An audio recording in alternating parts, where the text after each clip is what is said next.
Welcome to Tamil சமையல் with Divya. இன்னைக்கு வந்துட்டு ஒரு ஹெல்தியான ரொம்ப டேஸ்டியான நல்ல கிறிஸ்பான வெண்டைக்காய் பொரியல் தான் பார்க்க போகிறோம். வறுவல் ஆக்சுவலி தான். ஸோ எப்படி நம்ம வந்துட்டு வெண்டைக்காய் வறுவல் ட்ரெடிஷ்னலாக நம்ம எப்படி குக் பண்ணுறோன்னு சொல்லிட்டு நம்ம இன்றைக்கி இந்த வீடியோவில் பார்க்கலாம் வாங்க. இங்கே பார்த்தீங்கன்னா அதுக்கு தேவையான இன்க்ரீடியன்ஸ் எடுத்து வச்சுருக்கேன். வெண்டைக்காய் நல்லா அது மாதிரி ஒரு average size normal size cut பண்ணி வச்சுக்கோங்க. ரொம்ப பொடிசாக கட் பண்ணிங்கன்னா என்ன சொல்கிறது ரொம்ப கொழுன்னு அது அவ்வளோ ஒரு கிறிஸ்ப்னஸ் கிடைக்காது உங்களுக்கு. ஸோ அதனால் நார்மலாக ஒரு மீடியம் சைஸ் கட் பண்ணிக்கோங்க. பொடிசாக ஆனியன் கட் பண்ணி எடுத்து வச்சுக்கோங்க. ஸோ இவ்வளோ தான் இன்க்ரீடியன்ஸ். இது போக கொஞ்சம் ஸ்பைசஸ் நம்ம ஆட் பண்ண போகிறோம். ஸோ வாங்க நம்ம இதை வணக்கி விட்டுருலாம். பார்த்தீங்கன்னா அடுப்பில் வந்துட்டு பேன் எடுத்து வச்சுருக்கேன். ஸோ இதில் வந்துட்டு நம்ம ஆஸ் யூஷுவல் நீங்கள் யூஸ் பண்ணுற ஆயில் யூஸ் பண்ணிக்கோங்க. ரிஃபைண்ட் ஆயில் கூட இதில் கடுகு ஆட் பண்ணிக்கலாம். எண்ணெய் நல்லா காஞ்சோடனே கடுகு பொரிட்டோம்.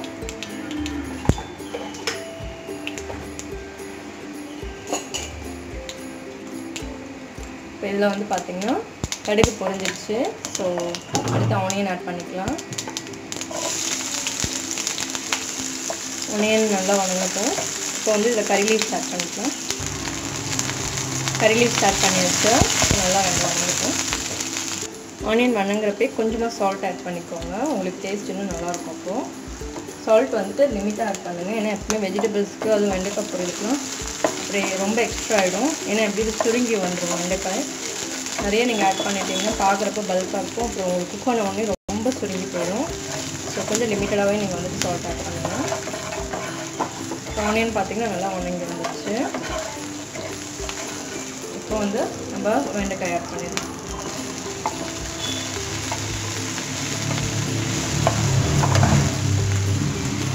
இந்த மாதிரி நல்லா டாஸ் பண்ணிக்கோங்க வெண்டைக்காயை.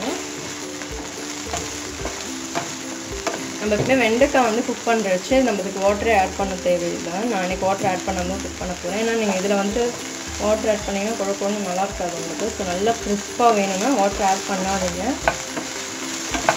இப்படி நல்லா அந்த ஆயிலே பார்த்திங்கன்னா அப்படியே அது ஒரு நல்லா குக் ஆகிடும் ஆக்சுவலி.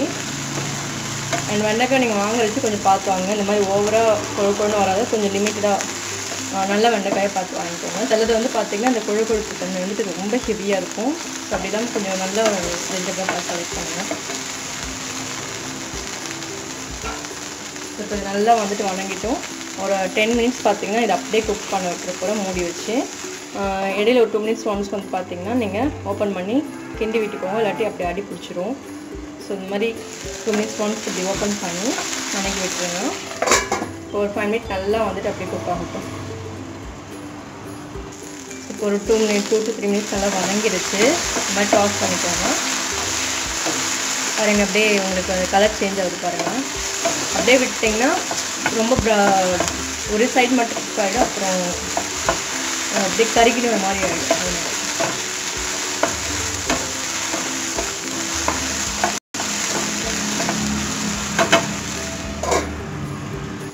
இந்த ஸ்டேஜில் வந்துட்டு நம்ம கொஞ்சம் ஸ்பைசஸ்லாம் ஆட் பண்ணிடலாம்.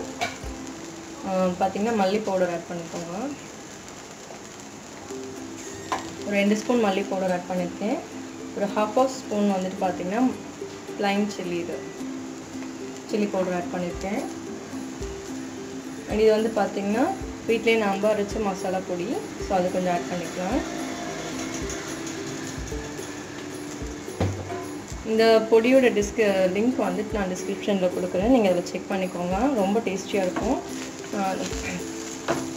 நம்ம இது மாதிரி வந்துட்டு குழம்புக்கு வறுவலுக்கு எது வேணாலும் நம்ம யூஸ் பண்ணிக்கலாம். உங்களுக்கு நல்ல ஒரு பைண்டிங் ஏஜெண்ட்டாக இருக்கும். நல்ல டேஸ்ட் இருக்கும் உங்களுக்கு. உங்களுக்கு அந்த பொடியோடைய லிங்க் வந்துட்டு நான் டிஸ்கிரிப்ஷனில் கொடுக்குறேன். சொன்னது மாதிரி நீங்கள் அதை செக் பண்ணி அதை எப்படி ப்ரிப்பேர் பண்ணுறதுன்னு பார்த்துக்கோங்க. ஸோ இந்த மாதிரி நல்லா வந்துட்டு பண்ணி வச்சுக்கோங்க. நல்லா வணக்கி விட்டுருங்க.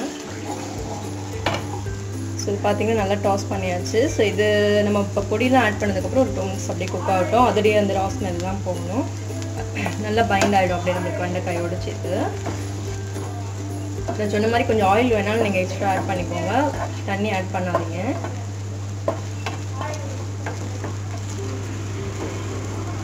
கொஞ்சம் மூடி வச்சிடலாம். பார்த்திங்கன்னா நம்மளுடைய வெண்டைக்காய் வறுவல் வந்து பார்த்திங்கன்னா சூப்பராக ரெடி ஆகிடுச்சு. ஸோ நீங்கள் கண்டிப்பாக அந்த மாதிரி ட்ரை பண்ணி பாருங்கள். நல்லா ஒரு 5 மினிட்ஸ் விட்டு நீங்கள் வணக்கிட்டே இருந்தீங்கன்னா நல்ல முறுமுறுன்ட்டு டேஸ்டியான வெண்டைக்காய் வறுவல் தயாராகிடுச்சு. கண்டிப்பாக நீங்கள் இந்த ரெசிபியை ட்ரை பண்ணி பார்த்துட்டு எப்படின்னு சொல்லிட்டு எனக்கு கமெண்ட் செக்ஷனில் கொடுங்க. வீடியோவை தொடர்ந்து பாருங்கள், சப்போர்ட் பண்ணுங்கள், நிறைய பேருக்கு ஷேர் பண்ணுங்கள்.